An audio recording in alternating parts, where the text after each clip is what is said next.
Assalamualaikum warahmatullahi wabarakatuh. Marjuki OPD Channel berita dan informasi mengabarkan program infak beras bagi anak yatim mengaji yang dilaksanakan oleh Lembaga El Masyur Peduli sejak bulan Februari tahun 2020 merupakan ladang amal yang membuka dua lahan bersedekah sekaligus demi hari akhirat dan kemudahan rezeki di dunia bagi donatur yang melaksanakannya. Warahmatullahi wabarakatuh. Kami pengurus Lembaga El Masyur Peduli menyampaikan amanah sahabat dermawan mengantarkan infak beras kepada anak yatim di Daya Darul Falah Aziziyah Bangka Jaya. Terima kasih sahabat dermawan atas kontribusi dan semangat dalam berbagi.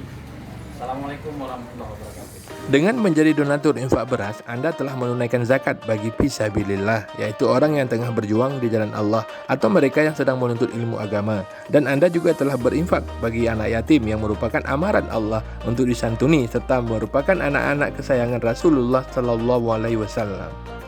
Pada awal bulan ini, Oktober 2021, El Masyur Peduli telah menyalurkan 300 kilo beras kepada dayah-dayah di Kecamatan Dewantara dan Muara Batu. Dan mari kita tingkatkan lagi jumlah beras yang dapat disalurkan oleh El Masyur agar jumlah dayah penerima juga bertambah. Sejumlah dayah di Kecamatan Dewantara, Kabupaten Aceh Utara seperti dayah Madinatud Diniyah Babul Huda, Dusun Madat, Kampung Paluh Ladaya, dayah Nujumus Syairah, Lancang Barat, dayah Darul Falah, Dusun Calok Giri, Kampung Paluh Ige, dan dayah Darul Falah Al-Aziziyah, Bangka Jaya adalah penerima infak beras di bulan Oktober ini, plus dayah Nurul Al-Fatah di Kecamatan Muara Batu, Aceh Utara. Dalam beberapa bulan ini kami mengalami penurunan jumlah dayah yang dapat kami salurkan infak beras. Jika sebelumnya mencapai 10 dayah, maka dalam 4 bulan terakhir ini hanya 5 dayah yang dapat kami salurkan karena menurunnya jumlah infak yang kami dapat. Sebut Mansuri M. Yunus, Ketua El Masyur Peduli yang didampingi bendaharanya Agus Lina AM di Cape.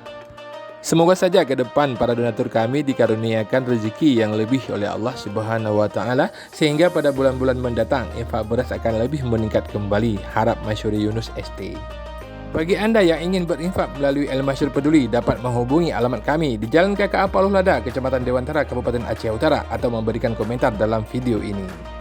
Demikian, jika berkenan mohon subscribe, like, komentari, bagikan, dan aktifkan tombol loncengnya agar kita terus bersama. Wassalamualaikum warahmatullahi wabarakatuh.